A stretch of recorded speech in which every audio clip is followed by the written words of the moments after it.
भारतीय नाटकीय कला प्रकृति व संसार की कहानी बयां करती है, जिसमें सुख दुख, राग द्वेष आदि समाहित हैं, जिन्हें सुंदर भाव भंगिमाओं एवं मुद्राओं तथा विस्मयकारी अभिनय से अभिव्यक्त करना ही नृत्य है। नृत्य ताल व लय के साथ विभिन्न भावों को प्रस्तुत करता है, साथ ही शरीर एवं आत्मा को शुद्ध करता है। नृत्य आराधना है, आराधना ही ब्रह्म और ब्रह्म ही प्रकृति। नृत्य के माध्यम से भगवान की अर्चना की जाती है और प्रकृति को पूजा जाता है। प्रकृति हमें संगीत रचना के लिए, चिंतन व मनन के लिए, भावों एवं रस की अभिव्यक्ति करने के लिए प्रोत्साहित करती है। नृत्य एवं प्रकृति का संबंध अटूट है। जहां ताल व लय नृत्य में समाहित है, वहीं पृथ्वी, जल, वायु, अग्नि एवं आकाश प्रकृति के भाग हैं। मानव प्रकृति की ही एक देन है और हम मनुष्य भी इन्हीं पंच तत्वों के समागम से बने हैं।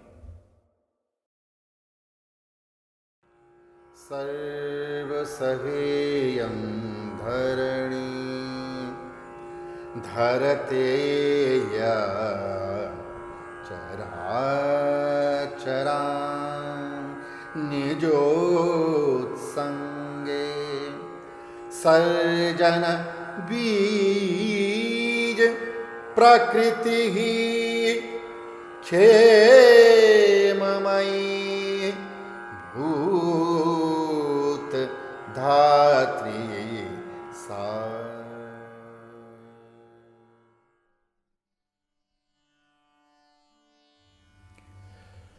पृथ्वी हमारा घर है।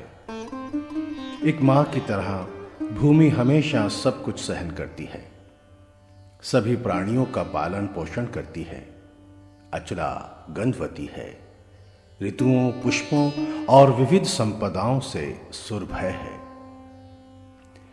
हम सब धरती मां से ही उत्पन्न होते हैं और धरा में ही समा जाते हैं।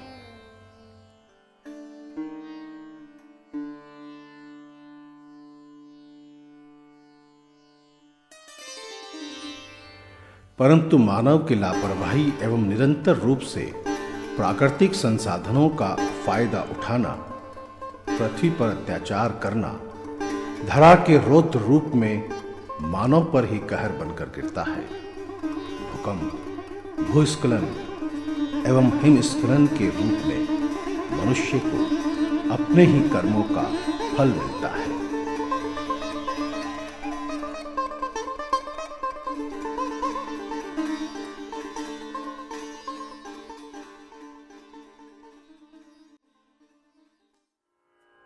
आद्यां सृष्टिः विधातुर्या व्याप्यं त्रिभुवनं स्मितं प्रधानं पञ्चतत्त्वेषु जीवनं हि जलं स्मृतम्।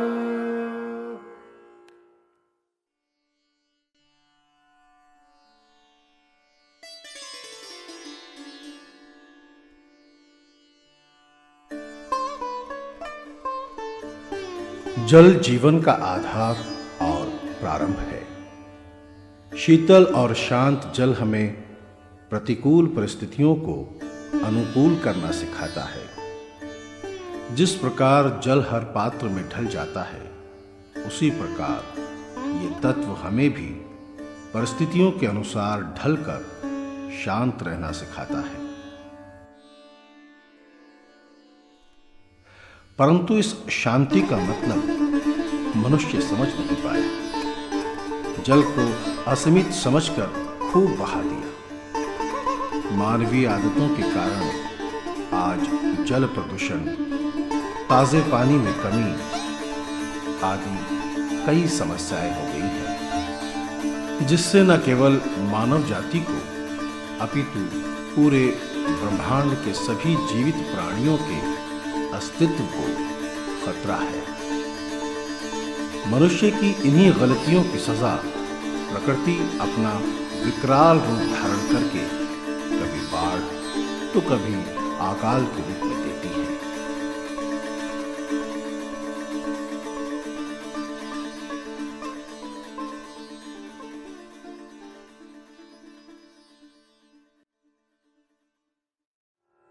अग्ने नमामि कृणुमां प्रतिभानयुक्तं मेधां प्रदेहि नववाङ्मयसर्जनाय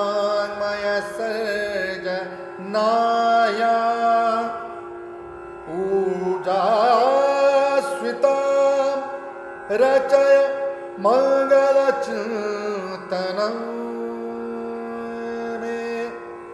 तेजोसीमां गमय भद्रपथैव लोके।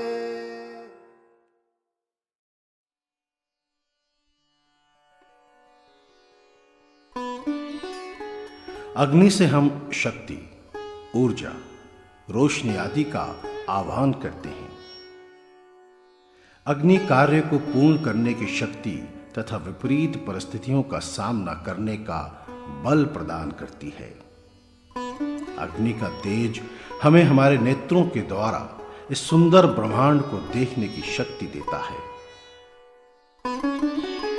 अग्नि ही शरीर को तप प्रदान करती है जो जीवन धारा है। शरीर की जठराग्नि ही 5 क्रिया में सहयोगी है।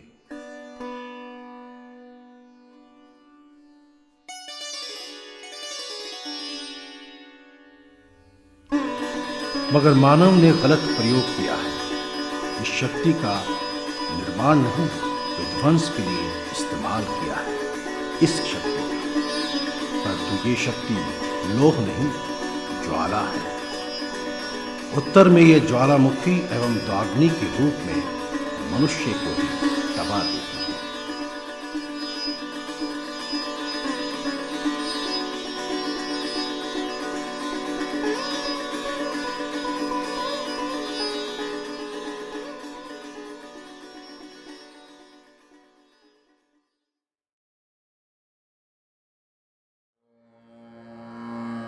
सुखप्रदः शीतलमन्दवायुः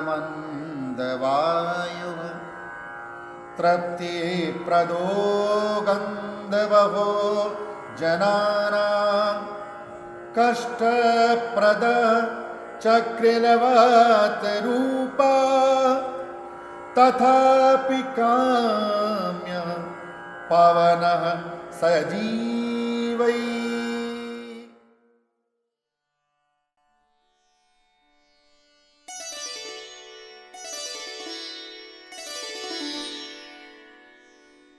वायु हमें स्पर्श की अनुभूति कराती है।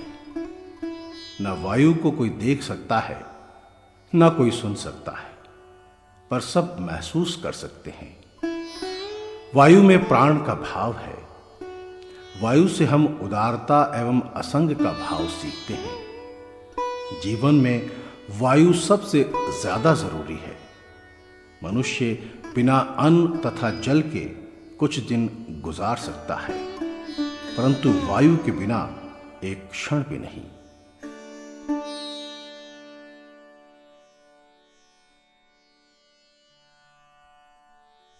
इस प्राणधार वायु को भी नहीं छोड़ा है मनुष्य ने। इसे भी किया है प्रदूषित विभिन्न गैसों एवं केमिकल्स से। लेकिन फिर पछताता है मानव जब दिखाती है वायु अपना प्रचंड रूप, तूफान और बवंडर के रूप में। कभी आंधी, कभी डोरियन तो कभी माइकल चक्रवात के रूप में मजबूर करती है प्रकृति मनुष्य को दोबारा सोचने पर।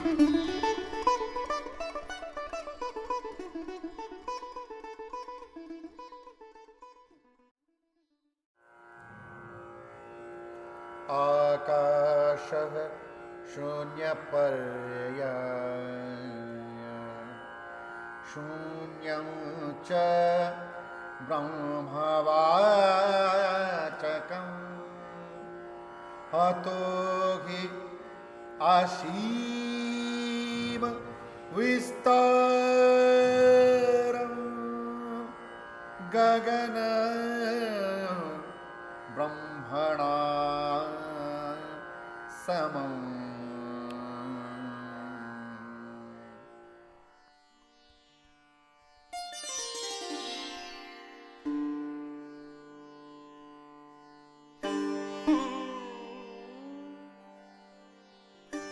आकाश आवाज की इकाई है। शब्द आकाश का गुण है।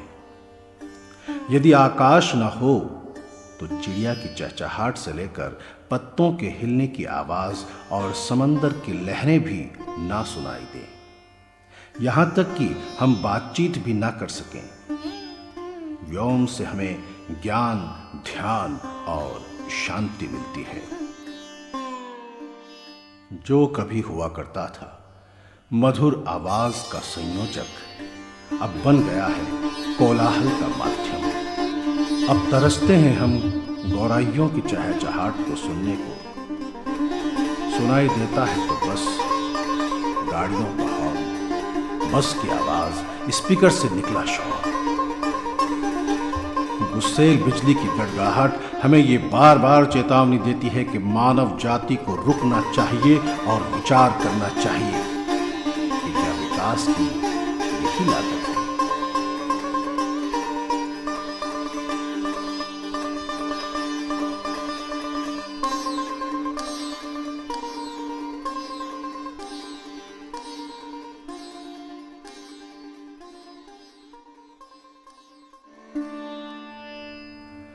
पृथ्वी, जल, अग्नि, वायु और आकाश, ये सब मिलकर इस विविध सृष्टि का सृजन करते हैं। इन 5 तत्वों का संतुलन ही जीवन का आधार है। किसी भी एक के ना होने से जीवन का अंत निश्चित है। मनुष्य इस संतुलन के महत्व को ना समझकर अपनी बर्बादी का कारण खुद ही बन रहा है। यदि मनुष्य अब भी नहीं रुका तो प्रकृति भी अपना तीव्र रूप दिखाने से पीछे नहीं हटेगी। भगवान प्रकृति में बसते हैं और हमें मानव द्वारा निर्मित इन समस्याओं को काबू में करके प्रकृति का सम्मान करना चाहिए और इसकी पूजा करनी चाहिए।